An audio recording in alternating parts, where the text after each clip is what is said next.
જ્ઞાન પ્રકાશની ટિપ્પણીથી લોહાણા સમાજમાં ભયંકર આક્રોશ જોવા મળી રહ્યો છે। રઘુવંશી સમાજના લોકોએ માંગ કરી છે। તેમની માંગ છે કે જ્ઞાન પ્રકાશ સ્વામી વીરપુર આવે।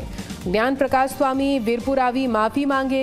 2 દિવસની અંદર જ્ઞાન પ્રકાશ સ્વામી વીરપુર આવે તેવી માંગ હાલ તો રઘુવંશી સમાજ દ્વારા કરવામાં આવી રહી છે અને આ મામલે અલ્ટિમેટમ પણ આપવામાં આવ્યું છે। જો માફી નહીં માંગે તો રઘુવંશી સમાજ ફરીથી બેઠક કરશે। જલારામ બાપા વિશે જ્ઞાન પ્રકાશ સ્વામીની ટિપ્પણીથી રોષ ભભૂકી ઉઠ્યો છે। વીરપુરના લોકો, રઘુવંશી સમાજ અને ભક્તોમાં આક્રોશ વ્યાપેલો છે। ટિપ્પણી મુદ્દે યાત્રાધામ વીરપુરમાં બેઠકનું આયોજન કરવામાં આવ્યું છે। જ્ઞાન પ્રકાશ સ્વામીએ કરેલી ટિપ્પણી મુદ્દે બેઠકમાં ચર્ચા કરવામાં આવશે। મહત્વનું છે કે સુરતમાં અમરોલીના જ્ઞાન પ્રકાશ સ્વામીએ વીરપુરમાં જલારામ બાપા વિશે વિવાદિત નિવેદન આપ્યું છે અને આજ વિશે વધુ માહિતી સાથે સંવાદદાતા ગૌરવ લાઈવ જોડાઈ ગયા છે। સીધા ગૌરવ પાસે જઈશું। ગૌરવ, જે પ્રકારે જ્ઞાન પ્રકાશ સ્વામીએ વિવાદિત નિવેદન આપ્યું, જો કે આને લઈને વિરોધ અને આક્રોશ સતત યથાવત છે, આપ જ્યાં ઉપસ્થિત છો કઈ રીતે વિરોધ ત્યાં કરવામાં આવી રહ્યો છે? ગૌરવ,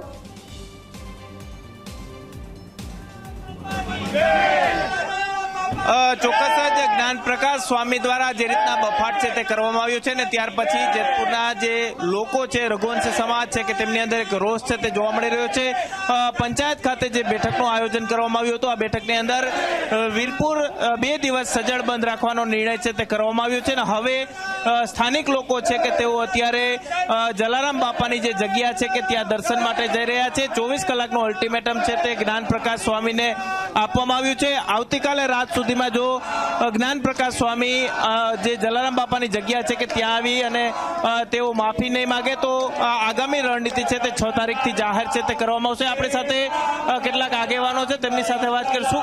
શું કહેશો, શું માંગ છે? રામ જય જલારામ શ્રી રામ। ઇતિહાસને વિકૃત રીતે રજૂઆત કરવામાં આવી છે।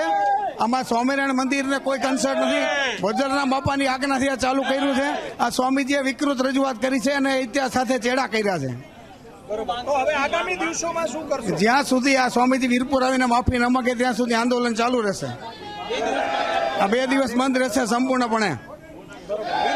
2 દિવસ બંધ રાખવાની જાહેરાત છે તે કરવામાં આવી છે। આપણી સાથે કેટલાક અન્ય લોકો છે, તેમની સાથે પણ વાત કરવાનો પ્રયાસ કરીશું કે તેઓ કઈ રીતના જોઈ રહ્યા છે। શું કહેશો, ખાસ કરીને 2 દિવસ દુકાનો બંધ રાખવાનો નિર્ણય કરવામાં આવ્યો છે, કઈ રીતના? અમે સખ્ત વિરોધ કરીએ છીએ આવા સ્વામીનો જે પાખંડ છે, જેને કોઈ ઇતિહાસની જાણ નથી, એવા માણસો જે સંપ્રદાયમાં છે એને સંપ્રદાયવાળા જ નાબૂદ કરી દે, સંપ્રદાયમાંથી એને સ્વામી તત્વ નાબૂદ કરી દે, એવી અમારી માંગ સાથે સતત વિરોધ કરતા રહીશું। અમે તરત સદાય બધા જ વેપારીઓ આજે 2 દિવસ સુધી બંધ પાડવાના છીએ એના વિરોધ માટે। રેલી સ્વરૂપે ક્યાં મંદિરે જઈ રહ્યા? અત્યારે બાપાના દર્શને અમે જઈ રહ્યા છીએ। જ્યાં સુધી સ્વામી માફી માંગવા નહીં આવે ત્યાં સુધી અમારો વિરોધ ચાલુ રહેશે। રઘુવંશી સમાજની અંદર એક રોષ છે, દરેક સમાજના માણસો, 18 વર્ણના માણસો અમે ભેગા છીએ। આમાં કોઈ રઘુવંશી સમાજનું એવું નથી, દરેક સમાજના માણસો અમે બાપાની સાથે છીએ। અમે બાપાના જે વિરોધ કરતા છે એનો સખત વિરોધ કરી રહ્યા છીએ। ચોક્કસ જે તમામ સમાજના લોકો છે તે આની અંદર જોડાયા છે, રોષે ભરાયા છે। શું કહેશો, રોષ છે ખાસ કઈ રીતના આ સ્વામી સામે કઈ રીતના પગલા લેવા જોઈએ? બધા ગામ બંધ કરવાના છે, સ્વામીને અહીંયા આવવું પડશે, તે પછી ગામ ખુલશે, એવું બધું કહેવાનું છે। તમામ લોકો છે તે એક જ વાત છે તે કરી રહ્યા છે કે જ્ઞાન પ્રકાશ સ્વામી છે કે તે અત્યારે આવતીકાલે એટલે કે 24 કલાક એટલે આવતીકાલે રાત્રિના 9 વાગ્યા સુધીનો સમય તેમને આપવામાં આવ્યો છે। ખાસ કરીને જ્ઞાન પ્રકાશ સ્વામી છે કે તેઓ વીરપુર જલારામ બાપાની જગ્યાએ આવે અને અહીં આવી અને તેઓ માફી માંગે તેવી માંગ છે તે કરવામાં આવી રહી છે। ખાસ કરીને આપણે દ્રશ્યો વીરપુરની બજારના બતાવવાનો પ્રયાસ કરી રહ્યા છીએ કે મોટી સંખ્યામાં ગ્રામજનો છે તે અત્યારે જલારામ બાપાના દર્શન માટે પહોંચી રહ્યા છે અને જે રીતના સ્વામિનારાયણ સંપ્રદાયના જે સાધુઓ અવારનવાર ઇતિહાસ સાથે આ પ્રકારે ચેડા કરી અને પોતાના વિડીયો છે તે સોશિયલ મીડિયાની અંદર શેર કરીને આ પ્રકારના બફાટ છે તે કરતા હોવાનું સામે આવી રહ્યું છે। જે રીતના અગાઉ પણ તેમને ભગવાન કૃષ્ણ ઉપર પણ જે ટિપ્પણી કરી હતી ને આ પ્રકારના જે એક બાદ એક તેમના વિવાદો છે તે સામે આવી રહ્યા છે। અલગ અલગ હિન્દુ સમાજના જે લોકો છે તે પણ મેદાને આવ્યા છે। સાધુ સંતો દ્વારા જે રીતના કમિટી છે તે બનાવવામાં આવી છે, તેમ છતાં પણ સ્વામિનારાયણ સંપ્રદાયના જે સંતો છે તે સુધરવાનું નામ લેતા ન હોય તે પ્રકારની પરિસ્થિતિ જોવા મળી રહી છે. અને હવે ક્યાંક જલારામ બાપા પર તેમના દ્વારા જે ટિપ્પણી કરવામાં આવી છે ને આ ટિપ્પણીને લઈ અને ભારોભાર રોષ છે તે જોવા મળી રહ્યો છે. અને મોટી સંખ્યામાં વીરપુરમાં આજે ગ્રામજનો એકત્ર થયા છે, પરંતુ રઘુવંશી સમાજના ગુજરાતભરમાંથી લોકો ઉમટી પડે તેવી શક્યતાઓ જોવા મળી રહી છે. ને આજ અને આવતીકાલ એમ 2 દિવસ આવશ્યક સેવાઓ સિવાયની જેટલી પણ દુકાનો આવેલી છે તે તમામ બંધ રાખવાનો નિર્ણય છે તે લેવામાં આવ્યો છે. અને 24 કલાકનું અલ્ટિમેટમ જ્ઞાન પ્રકાશ સ્વામી છે કે તેમને આપવામાં આવ્યું છે. જો જ્ઞાન પ્રકાશ સ્વામી 24 કલાકમાં જલારામ બાપાના જે જગ્યા આવેલી છે કે ત્યાં જો માફી નહીં માગે તો મોટી સંખ્યામાં તેમની આગામી રણનીતિ છે તે જાહેર કરવામાં આવશે. અને રઘુવંશી સમાજ જ નહીં પરંતુ તમામ સમાજને જોડી અને આંદોલનનું સ્વરૂપ છે તે આપવામાં આવે તેવી પૂરી શક્યતાઓ જોવા મળી રહી છે. જી નીતિ, બિલકુલ એક રીતે જોવા જઈએ ગૌરવ, જે રીતે ટિપ્પણી કરવામાં આવી તેને લઈને વિરોધ હવે પૂરા ગુજરાતમાંથી સામે આવે તો પણ નવાય નહીં, કેમ કે જલારામ બાપામાં લગભગ તમામ ગુજરાતના તમામ લોકોની આસ્થા બંધાયેલી છે. અને જલારામ બાપાના એ સદાવ્રત ધામ માટે અહીંયા ટિપ્પણી કરવામાં આવી છે, અન્ય ક્ષેત્ર માટે ટિપ્પણી કરવામાં આવી છે. એવામાં અહીંયાથી ભલે અલ્ટિમેટમ આપવામાં આવ્યું હોય, પરંતુ સ્વામિનારાયણ સંપ્રદાય દ્વારા કોઈ નિવેદન આપવામાં આવ્યું છે કે કેમ? કઈ હલચલ ત્યાં જોવા મળી રહી છે ખરી?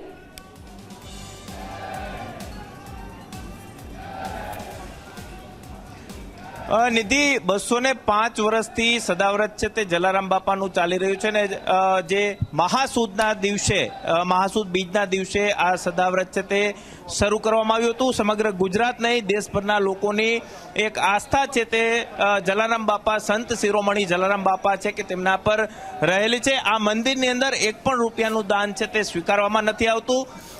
જે પણ દર્શનાર્થીઓ જે આવતા હોય છે, પ્રવાસીઓ આવતા હોય છે, તે અહીં દર્શન છે તે કરતા હોય છે. અને જલારામ બાપાની જે અન્નક્ષેત્ર છે કે ત્યાં તેઓ પ્રસાદ છે તે લેતા હોય છે. સમગ્ર ગામના જે લોકો છે તે અત્યારે જલારામ બાપાના મંદિર તરફ જઈ રહ્યા છે. સ્વામિનારાયણ સંપ્રદાયના જે જ્ઞાન પ્રકાશ સ્વામી છે કે તેમને સોશિયલ મીડિયા ઉપર જે રીતના માફી છે તે માગી છે, પરંતુ અન્ય જે સાધુ સંતો છે કે તે હજી મીડિયા સમક્ષ આવ્યા નથી. તેમને આજે સ્વામી દ્વારા જે નિવેદન આપવામાં આવ્યું છે તે અંગે પોતાની ટિપ્પણી છે તે કરી નથી. પરંતુ આપ વીરપુર જલારામના દ્રશ્યો આપ જોઈ શકો છો કે અહીં મોટી સંખ્યામાં જે પ્રવાસીઓ છે તે દર્શન માટે આવતા હોય છે. લોકોની આસ્થા છે તે જોડાયેલી રહેતી હોય છે. સાથે જ સદાવ્રત છે તે અન્નક્ષેત્ર 205 વર્ષથી ધમધમી રહ્યું છે. જે રીતના આખી વાત છે તે ઉપજાવી કાઢવામાં આવી છે અને જે રીતના એવું કહેવામાં આવ્યું છે કે ગુણાતીત સ્વામીના આશીર્વાદથી આ સદાવ્રત છે તે ચાલી રહ્યું છે. આ વાતને ગ્રામજનો છે તે નકારી રહ્યા છે ને એવું કહી રહ્યા છે કે 205 વર્ષ પહેલા જલારામ બાપાએ આ અન્નક્ષેત્ર છે તે શરૂ કર્યું હતું. અને આ અન્નક્ષેત્ર શરૂ કર્યું ત્યારે ભોજલરામ બાપાના આશીર્વાદથી, તેમના ગુરુ ભોજલરામ બાપા છે કે તેમના આશીર્વાદથી આ અન્નક્ષેત્રની શરૂઆત છે તે કરવામાં આવી હતી. જે રીતના અત્યારે દ્રશ્યોની અંદર જોઈ શકો છો કે ગ્રામજનો છે તે ત્યારે વીરપુર જલારામ બાપાની જે જગ્યા છે કે ત્યાં તેઓ પહોંચ્યા છે અને અહીં તેઓ નિર્ણય છે તે જાહેર કરવાના છે. પરંતુ આજથી અત્યારથી લઈ અને આવતીકાલે રાત્રે 9 વાગ્યા સુધી તમામ જે દુકાનો છે તે બંધ કરવામાં આવશે. આવશ્યક જે ચીજ વસ્તુઓ છે, અનાજ કરિયાણું છે, મેડિકલ સ્ટોર છે, હોસ્પિટલ છે, આ વસ્તુઓ ચાલુ રાખવામાં આવશે. અને 24 કલાકનું અલ્ટિમેટમ જે આપવામાં આવ્યું છે આ અલ્ટિમેટમને લઈ અને જો જ્ઞાન પ્રકાશ સ્વામી છે કે તે માફી નહીં માગે તો આગામી દિવસોમાં એટલે કે પરમ દિવસે 6 તારીખથી રણનીતિ છે તે જાહેર કરવામાં આવશે. અને ખાસ કરીને ઉગ્ર વિરોધ છે તે સ્વામિનારાયણ સંપ્રદાયનો કરવાની જાહેરાત છે તે થાય તેવી પૂરી શક્યતાઓ છે તે જોવા મળી રહી છે. રઘુવંશી સમાજ સહિત જે અલગ અલગ તમામ સમાજના જે લોકો છે, આગેવાનો છે, તેઓ અત્યારે ઉપસ્થિત છે તે અહીં જોવા મળી રહ્યા છે. અને મોટી સંખ્યાની અંદર ગ્રામજનો છે તેઓ પણ ઉપસ્થિત છે તે રહ્યા છે. ખાસ કરીને ભારે વિરોધ છે તે રોષ છે તે જોવા મળી રહ્યો છે. અને ખાસ કરીને સ્વામિનારાયણ સંપ્રદાયના જે સાધુ સંતો અવારનવાર આ પ્રકારના નિવેદનો છે તે આપી રહ્યા છે અને તેને લઈને ખૂબ જ રોષ છે તે જોવા મળી રહ્યો છે. ઓછા છે છતાંય તમને શું હજી બાકી રહી ગયું છે કે તમે બીજાને માટે આ રીતે કરવા માંગો છો? દરેકને તમે નીચા દેખાડવા માંગો છો, દરેકની ભાવનાને તમે ઠેસ પહોંચાડો છો. બાપા આજે બધાને માટે વિશ્વ વંદનીય છે. એક લુહાણા માટે નહીં, દરેક જ્ઞાતને માટે જલારામ બાપા હાજરા હાજર છે. જલારામ બાપાને તમે ખાલી યાદ કરો ને, બાપા તમારી પાસે હાજર થઈ જાય છે. જલારામ બાપા આજે તમને કહું ને, મારા તારણહાર છે. જલારામ બાપા પાસે હું મોરબીથી દર મહિનામાં 1 વાર દર્શન કરવા આવું છું. અને આજે હા, મોરબીથી. અને આજે પણ સ્પેશિયલ આ પ્રોગ્રામ બન્યો ને એટલે જ બાપાને હું દર્શન કરવા આવ્યો. બાકી મારે આજે આવવાની જરૂર નહોતી, પણ આજે આ બન્યું ને એટલે મેં કીધું બાપાની અરે દુઃખની તો વાત જ કરો માં તમે. એનું દુઃખ શું હોય, આ વસ્તુનું દુઃખ કેટલું હોય હું એમ કહું.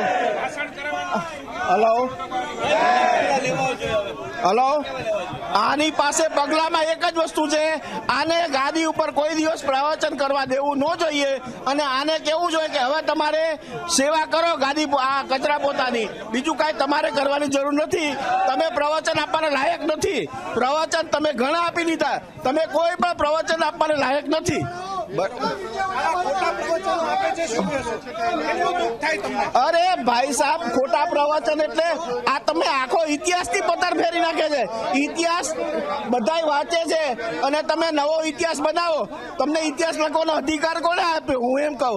તમે નવો ઇતિહાસ ઉભો કરો. તમે ચોપડામાં વાંચ્યું, કયો ચોપડો છે? ચોપડો લઈને આવો. પણ હિન્દુ ધર્મના આ પ્રકારે ખોટા પ્રચાર કરી અને પોતાનો ઇતિહાસ બનાવી રહ્યા હોય એવું નથી લાગતું? અરે 110% પોતાનો જ ઇતિહાસ બનાવે છે.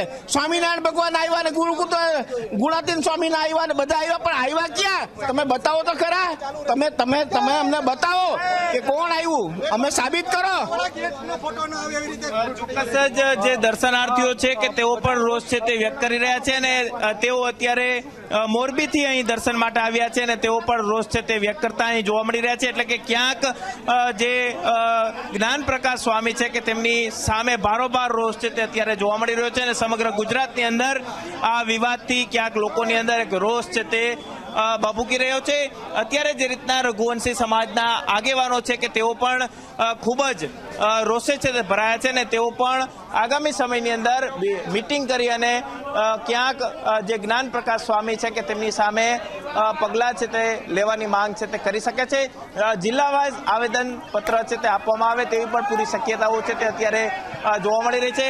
રઘુવંશી સમાજના આગેવાનો છે કે તેમના દ્વારા શું નિર્ણય કરવામાં આવે છે તે જોવું મહત્વનું રહેશે. પરંતુ હાલ વીરપુર ખાતે જે 2 દિવસ સુધી દુકાનો સજ્જડ બંધ રાખવાનો નિર્ણય છે તે કરવામાં આવ્યો છે અને ખાસ કરીને જે ગુણાતીત સ્વામી નું જે લઈ અને જે રીતના જ્ઞાન પ્રકાશ સ્વામી દ્વારા જે નિવેદન આપવામાં આવ્યું હતું આ નિવેદનને પણ વખોડવામાં આવી રહ્યું છે અને જ્ઞાન પ્રકાશ સ્વામી 24 કલાકની અંદર જલારામ બાપાની જગ્યાએ આવી અને તેઓ માફી માંગે તેવી સ્પષ્ટ માંગ છે તે કરવામાં આવી રહી છે અને જો આ પ્રકારે નિર્ણય નહીં કરવામાં આવે તો ક્યાંક 6 તારીખે સવારે હવે આગળ કઈ રીતના રણનીતિ કરવી તે અંગેનો પણ નિર્ણય છે તે જાહેર કરવામાં આવી શકે છે.